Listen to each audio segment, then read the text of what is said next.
bienvenue pour une nouvelle navigation à bord de Voilier, le podcast des passionnés de voile.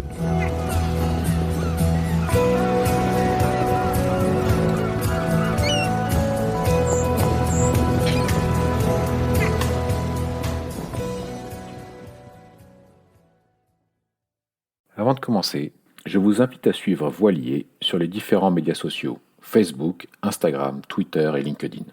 Vous y trouverez des citations et des fun facts liés au monde de la mer. Également, n'hésitez pas à liker et commenter ce podcast sur vos plateformes d'écoute favorites et sur voilier.com, voixli2es.com. Merci de noter également que cet espace est disponible pour promouvoir toute activité, produit, compte en relation avec le domaine de la voile et des voiliers.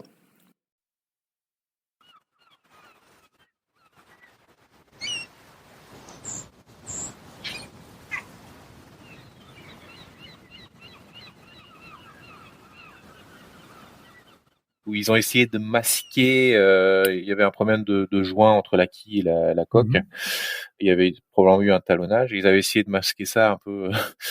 Bon, alors, à l'œil nu, ça se voyait pas. Est-ce que c'est quelque chose que vous pouvez détecter facilement, ça? Alors, on peut le détecter. Il arrive qu'on passe à côté. C'est un des risques. Hein. Ça peut arriver. Mais du coup, on n'est plus du tout dans le vis caché. On est dans le vis dissimulé. Et ça, c'est pas du tout la même chose. Le vis caché, personne n'en est responsable. La différence, c'est que le vendeur est directement responsable d'avoir dissimulé un défaut du bateau. Donc là, il va directement en prison sans passer par la case départ ni toucher les 1000 euros. D'accord. Juridiquement, c'est très grave. Hein. Ça s'appelle une escroquerie et ça peut avoir des conséquences terribles pour le vendeur. Donc attention, masquer un défaut, dissimuler intentionnellement un défaut qu'on connaît dans un bateau, ça c'est opposable au vendeur et ça peut lui coûter très très cher.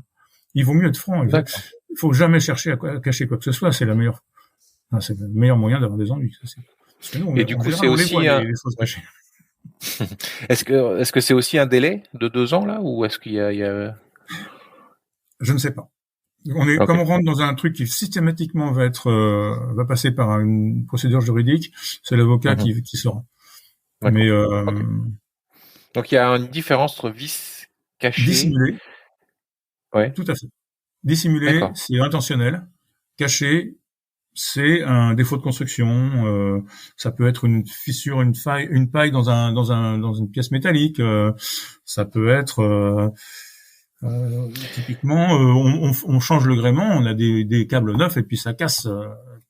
Moi, je vois des câbles neufs, je pense que tout va bien, mais si ça casse, c'est pas mon examen pouvait pas déceler ça. Il y avait quelque chose qui était caché que personne ne pouvait voir.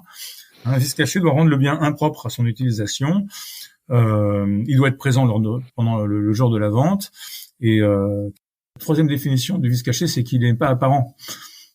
Mais alors du coup, vous me disiez, on se retourne vers le vendeur, donc dans les 2 ans. Mais est-ce que le vendeur lui-même peut pas dire, mais écoutez, ça c'est un problème du constructeur. Est-ce que lui il peut pas du coup se retourner vers le constructeur? Tout à fait. Donc c'est pour ça que ça n'empêche pas, même si c'est le constructeur qui est responsable, ça n'empêche pas que c'est le vendeur qui a vendu le bien et qu'il est responsable au premier degré. Donc il sera peut-être obligé de racheter son bateau, de participer aux frais occasionnés, et après c'est à lui d'engager une procédure, éventuellement contre le constructeur ou contre le type qui a réparé le bateau, je ne sais pas. Mais l'acheteur, il n'a qu'un seul interlocuteur, c'est son vendeur. Ok, très bien. Quand il y a, du coup, si j'achète un bateau qui est encore sous garantie, parce que j'imagine qu'il y a des garanties pour les bateaux, est-ce que la garantie se poursuit? Il y a un transfert de garantie avec l'acheteur s'il est encore sous garantie, j'imagine. Un bateau sous garantie, c'est une garantie chantier. Donc, comme tous les biens de consommation, vous gardez votre garantie de bateau récent jusqu'à son terme.